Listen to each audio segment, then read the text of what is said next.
جابوني عشان أشهد على أختي قدام الناس، وكان لازم أختار ما بين بيتي أو سمعة أختي وبيتها. الساعة جت 12 بالليل، ومن عادتي إن أنا بحب أسهر وأغسل هدومي كده على روقان في وسط الهدوء، وكله كان متعود إن أنا بعمل كده، خصوصا إن جوزي وأهله كانوا مسافرين البلد عشان بيعزوا في واحد قريبهم من العيلة. سابوني أنا وسلفتي وولادنا الصغيرين، يعني مفيش حد هيكون ليه طلبات ولا حاجة هتعطلني. بدأت أغسل الهدوم وخلصت، كانت الساعة 1:30. جمعت الهدوم اللي أنا عايزاها تنشف بسرعة، وقلت أطلع أنشرها فوق السطوح على المنشر. لكن لما طلعت لاحظت حاجة غريبة، شفت أختي واقفة في الضلمة. كان في نور خفيف جاي من بعيد وهي لوحدها، بس الغريب إن في ضل تاني لمحته قبل ما يختفي بثواني. أنا متأكدة من اللي شفته. أختي بصت لي بخوف وقالت لي: أنت طالعة السطوح تعملي إيه يا منال الساعة دي؟ استغربت من خوفها ومن سؤالها، لأن باين من الغسيل اللي في إيدي إن أنا طالعة أنشر الهدوم. قلت لها وانا مش شك مالي قلبي: طالعه انشر الهدوم يا تقى، انت ايه اللي موقفك عندك الساعه دي وبتعملي ايه؟ بلعت ريقها كده بخوف وقالت لي: طالعه اشم الهوا، يعني قاعده لوحدي في الشقه وزهقت، قلت اما اطلع اقعد هنا شويه. استغربت اكتر، لان تقى طول عمرها بتخاف، وبتخاف تبقى لوحدها في الضلمه. ده غير ان مش منطقي ان هي لو زهقت او اتضايقت تطلع تقعد في الوقت المتاخر ده على السطوح، ومن غير حتى ما تنده عليا، ولا تقولي. سكت وانا حاسه ان في حاجه غلط، خصوصا بعد ما شفت الخيال اللي اختفى في ثواني اول ما طلعت. وبعدين قالت له وهي بتاخد الغسيل من ايدي: طب تعالوا ننشر الهدوم وبعد كده ننزل نقعد مع بعض. وفعلا وقفنا نشرنا الهدوم، وقلت لها: خلاص، طب يلا ننزل نقعد عندي، ده بنتي مش جايلك نوم. سكتت وما اتكلمتش واتعاملت عادي، بس قلبي اتملى شك من ناحيتها. لما نزلنا قعدنا في شقتي لقيتها بتقول لي وعينيها مليانه حزن: عارفه يا منال، انا نفسي الزمن يرجع بيا سنه واحده بس. سالتها رغم اني كنت عارفه الاجابه: كنت هتعملي ايه يعني؟ ردت وقالت لي ودموعها نازله من عيونها غصب عنها: كنت هعمل المستحيل عشان افركش خطوبتي من جوزي. كنت غبيه لما خفت من ابويا وسمعت كلامه، ووافقت اتجوز واحد عمري ما حبيته ولا كان بينا تفاهم. ابويا هو السبب في اللي انا فيه، وانت برضو السبب. اتصدمت وبعدين قلت لها بغيظ: طول عمرك هوايتك المفضله انك ترمي اخطائك على غيرك، انا كنت السبب في ايه يا بنتي؟ انا لو قلت لك تتجوزيه ولا غصبتك عليه؟ ردت طاقه وقالت له وهي بتعيط: كنت بتيجي تقعدي تشكري في جوزك واهله قدام ابويا، وكنت بتمدحي في سلفك العازب اللي هو جوزي دلوقتي، وابويا لما شاف راحتك استخسر واحده غيري تيجي سلفه ليكي، وساعتها غصب عليا. وانت عارفه ابوكي محدش يقدر يقف قدامه. بصت لها شويه وبعدين قلت لها بعصبيه: انت بتمهدي بايه يا تقى؟ ما تقولي اللي جواكي على طول من غير لف ولا دوران. ثم ان جوزك فعلا رجل صينك مريحك، اظن انك ما قلتش كلمه عليه، او ما قلتش انا كلمه عليه وطلعت كدابه. تقع عيطت وقالت لي: بس مش بحبه، مش عارفه اقبله، هو ما كانش احسن من اخو فاطمه صاحبتي اللي اتقدم لي 3 مرات وابوك رفضه عشان شغلانته ما كانتش عاجباه. اهو دلوقتي قدم في شركه كبيره واشتغل وبقى مركز كبير، ومرتبه قد مرتب جوزي مرتين. ده غير اني كنت بحبه وبتمنى اتجوزه من صغري. حاولت اكدب نفسي وان الخيال اللي شفته معاها على السطوح ما يكونش هشام اخو صاحبتها. سالتها بغضب: هو سؤال واحد ما تكدبيش، هشام كان واقف معاكي لما طلعت من شويه صح؟ انطقي ورد عليا. انهارت تقى وبعدين اعترفت وقالت لي: لا مش هكدب لاني زهقت، ايوه هو هشام، ودي اول مره يجي ويشوفني بعد ما كنت بكلم فاطمه الصبح وقلت لها بحسن نيه ان جوزي مسافر هو واهله. قمت ضربت اختي بالقلم على وشها وقلت لها بعصبيه: هو لو شخص محترم وبيتقي الله هيجي في نص الليالي الواحدة متجوزة عشان يشوفها؟ وازاي تسمحي لنفسك تقابليه؟ افرضي حد من الجيران شافك. انهارت طاقة اكتر وبعدين قالت لي: ما كنتش عارفة انه جاي، وطلعت عشان امشيه وازعق له واحذره انه يجي هنا تاني، لكن من جوايا وغصب عني لسه بحبه ومش طايقة جوزي. قلت لها بعصبية: عشان كده شفتك كنت بتاخدي برشام من الحمل، مش عايزة تخلفي طبعا عشانه. قطعتني طاقة وهي بتعيط وقالت لي: اخلف ليه واجيب ولاد وما بقاش عارفه اربيهم من كتر وجع القلب اللي انا عايشاه؟ محدش حاسس بيا فيكم. قلت لها كده وبعدين كريت راحت على شقتها. كنت بحاول استوعب الموقف رغم انها غلطانه، لكن الحقيقه ان ابويا غلطه اكبر منها. السبب ابويا غلطه كبير، لان هو ضغط عليها. والد شخص جديد وقاسي وتفكيره كله بالورقه والقلم. لما كنت بحكي عن راحتي مع جوزي واهلي وامدح فيهم ما كنتش اقصد خالص ان هو يفكر يخلي اختي تبقى سلفتي، لان ببساطه كنت عارفه ان تقى بتحب الشبح وصاحبتها. ولما بابا لمح من بعيد عشان يحمي تهى واهل جوزي فعلا اتقدموا لاختي، ومحدش فعلا كان يقدر يقف قدام ابويا ويقول له لا. كلمه لا دي اصلا مش في قاموسنا، معناها احنا معاه كلنا بنترعب منه ومن رد فعله العنيف. وده اللي خوف تقى من الرفض، وخوفها قبل كده انها تتمسك بهشام اللي بتحبه وتصر عليه. والنتيجة انها من يوم الخطوبة لحد النهاردة وهي تعيسة، ومن يومها ما شفتهاش لحظة فرحانة.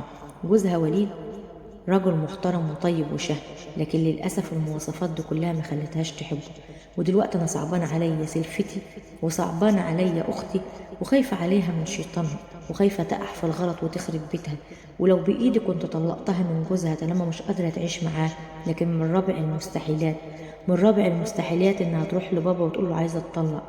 وبعيدا عن إنه مفيش سبب أصلا للطلاق، الطلاق في حد ذاته أبويا بيعتبره جريمة وعار. ده عمتي طلبت الطلاق بسبب ضرب جوزها ليها وإدمانه، ومع ذلك أبويا غصب عليها تكمل وتعيش وما اتطلقتش. ما بالكم بقى اللي هيعمله في أختي اللي جوزها حرفيا ما فيهوش غلطة. قلبي وجعني وحسيت بالحيرة والعجز.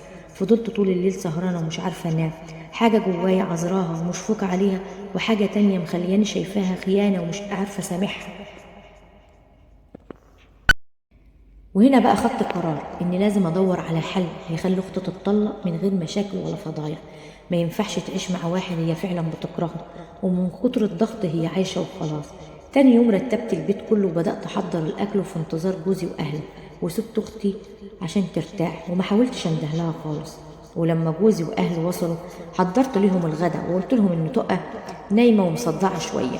بعد غدا جوزي راح نام، وسيلفي جمع الولاد عشان يذاكر لهم كالعاده، خصوصا ان الامتحانات قربت، وهو كان بيحبهم قوي وبيتمنى دايما يخلف ولاد شبههم.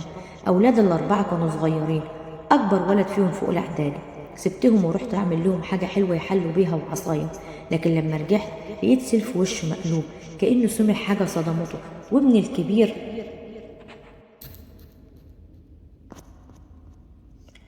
وابني الكبير بيلعب بالكرة في الشقة، بس التلاتة الصغيرين كانوا قاعدين يذاكروا مع أمهم. استغربت من شكل الصدمة اللي على وشه، وحطيت العصير والحلوة على السفرة وقلت لهم تعالوا تعالوا يلا، ده أنا عاملة لكم حاجات حلوة قوي. الولاد جم جري عليا، بس سيلفي على غير العادة فضل قاعد مكانه مصدوم. وساعتها حسيت بقلق، سألته أكيد الولاد تعبوك ومش عايزين يذاكروا، أصح ليك أبوهم يعدلهم لك؟ سكت كده وما ردش، وبعد شوية قال لي مين اللي كان على السطوح مع تقى امبارح بالليل؟ قلبي كان هيتخلع من مكانه وهو عرف منين.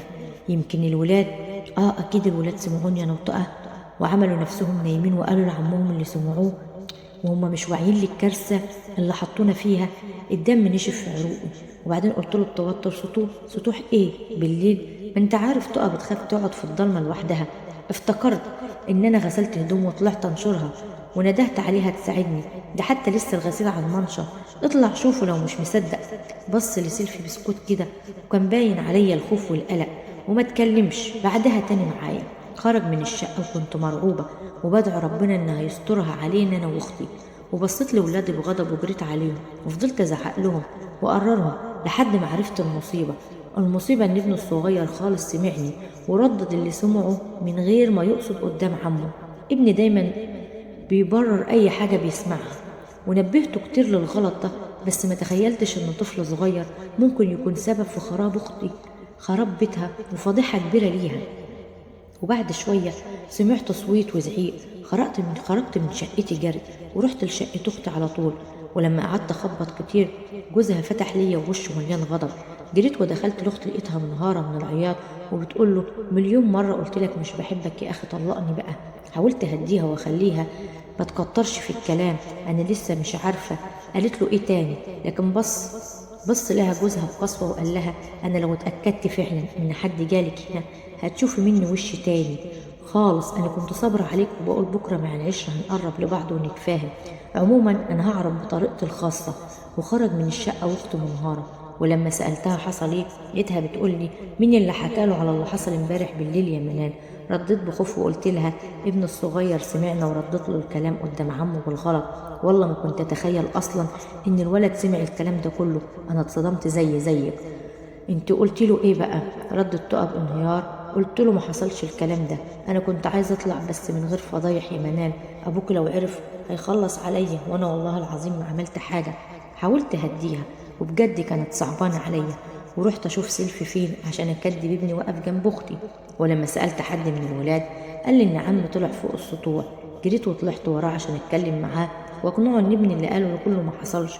لكن اتصدمت لما لقيت سيلفي ماسك ميداليه مفاتيح مكتوب عليها حروف اسم هشام وعلبه سجاير. اكيد وقعوا من هشام وهو بيهرب امبارح. واول لما انتبه لوجودي، المصيبه ان محدش عندنا خالص بيشرب سجاير، ولا حد من الجيران اسمه هشام. يبقى الحاجات دي جت منين؟ وللاسف دول هياكدوا كلام ابني بوجود راجل غريب امبارح. بص لي سيلفي كده والغضب مالي عينيه وقال لي يبقى ابنك ما كانش بيتخيل. والهانم مراتي جابت راجل غريب امبارح في غيابي. بصيت لي اللي في ايده وانا برتعش من الخوف وقلت له بسرعه دول بتوعي. رد عليا بعصبيه انت كدابه. بتوعك ازاي يعني؟ رديت وتمنيت ان الكدبه دي تقنعه. اقصد ان الحاجات دي تخصني او تخص اخويا محمود. اصله لما جزرنا اخر مره كانت الحاجات دي في جيبه ووقعت منه، وقال لي دوري عليها، بس ما كنتش متخيله انها وقعوا هنا. بص لي سيلفي وقال لي اخوكي اخر مره زارك من شهر، يعني في خلال الشهر ده ما اخدتيش بالك؟ وانت تقريبا كل يوم بتطلعي هنا، ولا انت عايزه تداري على اختك؟ اتعصبت وقلت له هي اختي عامله ايه عشان اداري عليها؟ ده اللي حصل وقلته لك، وما اخدتش بالي منهم لاني ما دورتش هنا، وما حدش بيطلع هنا غيري تقريبا، عشان كده ما حدش لقاهم. سيلفي خد المفاتيح وعلبه السجاير وقال لي انا مش هعدي الموضوع ده بالساهل، وهعرف الحقيقه من غير شوشره، بس هتحلفي لي على المصحف انك ما شفتيش اختك هنا مع واحد زي ما ابنك قال لي، واختك كمان تحلف، بس الاول اسالي واعرفي عقوبه ان انت تحلفي بالكذب بتكون ايه، وقدامكم يا امين تفكروا قبل ما تحلفوا. سابني ونزل. كنت برتعش من خوف. ازاي هحلف واقول اني ما شفتهاش؟ ده ذنب كبير وانا مش قده، وفي نفس الوقت لو شهدت ضدها وقلت الحقيقه هبقى بفضح اختي بايدي وبخرب بيتها، وهتسبب طلاقها في فضيحه، لان حماتي مش هتسكت. تفكيري اتشل، مش عارفه اعمل ايه. نزلت شقتي ومش عارفه اخد نفسي من الخنقه وقله الحيله. واختي جات له وهي بتجري ومنهاره وبتقول لي الحقيني يا منال، ده هيقعدنا وهيحلفنا، ابوك لو عرف هينهي حياتي ومش هيهمه اي حاجه. وانا والله العظيم ما غلطت. هشام اللي جالي من غير ميعاد ولا اتفاق، وطلعت ليه عشان ازعق له واحذره ان هو يكررها. طب انا عملت ايه؟ ولو قلت ان هشام جالي هنا عمره ما هيصدق اني بريئه واني ما خدتوش، ده غير انه هيتسبب لهشام في كوارث. زعقت لها وانا بعيط وباخدها عشان تدخل اوضه الضيوف وجوزها ما يصحاش ويسمعنا، وبعدها قفلت علينا الباب وقلت لها ما يغور في 60 داهيه، ما هو السبب في كل اللي احنا فيه دلوقتي. يستاهل، مش بيتك لوحدك اللي هيتخرب يا تقى. انا مش هطلع من موضوعك سليمه، ولو اتطلقت وخرجتي من هنا بفضايح وحد اتكلم عنك انا مش هسكت. وبكده انا كمان بيتي هيتخرب. اختي انهارت وبقت ترتعش. عدى اليومين وانا بدعي ربنا انها تعدي على خير، وما كنتش عارفه هعمل ايه بالظبط. وفي يوم اللي سيلفي قال لنا عليه انه هيجمعنا ويواجهنا، اتصدمت ان والدي واخواتي وامه جولنا فجاه. بابا كان الغضب مالي وشه، واختي اول ما شافته كانت هتقع. الكل ساكت، والصدمه الكبيره ان المواجهه ما كانتش مقتصره عليا انا واختي وسيلفي بس زي ما فهمنا، لا ده عملها لنا مفاجاه وجمع العيله كلها. وبعدين قعدنا وقال لي كل حاجه قدام الكل، وطلب مني ان احلف بالله ان الكلام اللي ابني قاله ما حصلش. ابويا بصلي بغضب مخيف وكان مستني مني ان اغزل سيلفي واقسم ان اختي بريئه. واول ما مسكت المصحف من كتر الخوف ما حسيتش بنفسي واغمى عليا. قمت بعدها وانا في اوضتي وبتنفس من سريري وبصرخ. بصيت حواليا بصدمه، احنا لسه بالليل وجوزي واهله لسه ما وصلوش، يعني كل ده كان حلم. اتنفست براحه شديده وانا بستغفر ربنا، لكن اللحظه دي افتكرت ان الحلم ابتدى من بعد ما شفت اختي من هشام واتكلمنا وهي مشيت. يعني اللي شفته ده ايه ده؟ جوزي واهلي لسه ما وصلوش، يعني كل ده كان حلم. اتنفست براحه شديده وانا بستغفر ربنا، لكن اللحظه دي افتكرت ان الحلم ابتدى من بعد ما شفت اختي مع هشام واتكلمنا وهي مشيت. يعني اللي شفته وسمعته منها كان حقيقي، انما بعد كده كله ده كان حلم وجوزها ما عرفش حاجه. قمت على طول اشوف ولادي واتنفست لما لاحظت انهم نايمين زي ما سبتهم حاضنين لعبهم. يبقى الحمد لله ما اتحركوش من مكانهم وما سمعونيش انا واختي، وما كانش فاضل غير حاجه واحده بس، ان اطلع السطوح واشوف اي حاجه كده ولا كده ممكن تكون وقعت من هشام. طلعت ودورت كويس قوي، حتى بصيت للبيت الفاضي اللي كان جنبنا اللي مبني بالطوب، اللي اكيد استخدمه هشام عشان يطلع لهنا من غير ما حد يحس. طلعت ودورت كويس قوي وما لقيتش حاجه الحمد لله. نزلت ارتب وانضف وابدا اجهز الغدا عشان جوزي واهلي اكيد على وصول. ولما اختي صحيت ونزلت تساعدني حكيت لها على كل حاجه وعن الحلم، واتصدمت وقالت لي انها كمان حلمت بكوابيس مرعبه طول الليل، ودلوقتي الحلم بتاعي رعبها اكتر، وتخيلت الحال اللي كان هيبقى لو ده فعلا حصل. ساعتها قالت لي الحمد لله يا منال، ربنا سترها معانا، يمكن دي اشاره من ربنا عشان اتعظ وما افكرش في الماضي. رديت وقلت لها لازم تبعدي عن صاحبتك فاطمه وتنسى اخوها، ولو ما قدرتيش انا اول واحده هتساعدك تتطلقي يا تقى، لكن تتطلقي وتخرجي من البيت بكرامتك، ما تخرجيش وانا حاسه انك ظلمتي جوزك ورجعتي لحبك القديم. الخيانه عمرها ما كان ليها مبرر مهما اتجبرتي او اتظلمتي. ربنا شرع علينا الطلاق رحمه، لا استحاله الاستمرار، ولو مش هتقدري يبقى الخروج بالمعروف. ردت تقى وهي بتحمد ربنا على ستره ورحمته، وقالت لي الحمد لله، هفضل احمد ربنا على ستره رغم ان كله ده كان مجرد حلم، بس صدقيني هز قلبي واتعصت. وهشام من امبارح وهو نازل من نظري بعد ما جالي لحد هنا وطلب حقي مش حقه، انا طول الليل وانا بفكر في اللي حصل، وحقيقي فعلا قل من نظري. فرحت قوي بكلامها وانها قدرت تشوف الموقف بعقلها مش بقلبها، وقلت لها ان اول سنه جواز عموما بتكون صعبه ولازم تداري ولازم تدي لنفسها فرصه وتحاول مع جوزها، واتفقنا انها لو فعلا ما قدرتش انا هقف معاها قدام الكل عشان تنفصل بكرامتها واحترامها، ودعوتكم ليها بصلاح الحال هي والكل زيها. نصيحتي لكل اب وام بيسمعوني دلوقتي، ارجوكم ما تجبروش بناتكم على جوازه مش عايزينها. الجواز موده ورحمه بيجوا بعد القبول والمحبه من الطرفين. لو مفيش قبول ولا تفاهم يبقى الموده والرحمه هتتوجد ازاي؟ لو مفيش قبول يبقى مفيش سعاده ولا تفاهم، تبقى ازاي هتكمل حياتهم مع بعض؟ ربنا ما قالش نجبر بناتنا على جوازه مش حابينها لمجرد ان الشخص ده كويس او مرتاح ماديا. قبول القلب ده من اولويات الجواز ومن اول مقوماته عشان يكمل بنجاح، لان الجانب الماديات فيه حاجات اهم، ولو مش موجوده يبقى الفلوس عمرها ما هتعوضها. وده مش معناه برضه ان احنا ندي الحريه المطلقه لبناتنا ونسيبهم يختاروا لوحدهم، لان ممكن اختياراتهم لنفسهم تكون اسوأ من اختيارنا ليهم. دورنا لازم يكون موجود بس بالنصيحة والإرشاد، مش بالإجبار والغضب والأمر والتهديد. ما تغلطوش غلطة أبويا وغلطة آباء كتير قوي لما جبر أختي تتجوز واحد مفيش بينهم أي قبول أو تفاهم، وغلط أكتر لما صور لنا إن فكرة الطلاق خزي وعار، لأن ممكن الطلاق يكون بداية حقيقة للطريق الصح. ما تنسوش حكاية السيدة زينب بنت جحش بنت عم الرسول صلى الله عليه وسلم لما ما قدرتش تكمل مع زوجها زيد بن حارثة، واستحالت الحياة ما بينهم رغم ان كان من خير الرجال وقتها وهي كانت من افضل النساء، لكن ما كانتش في بينهم تفاهم ولا قبول.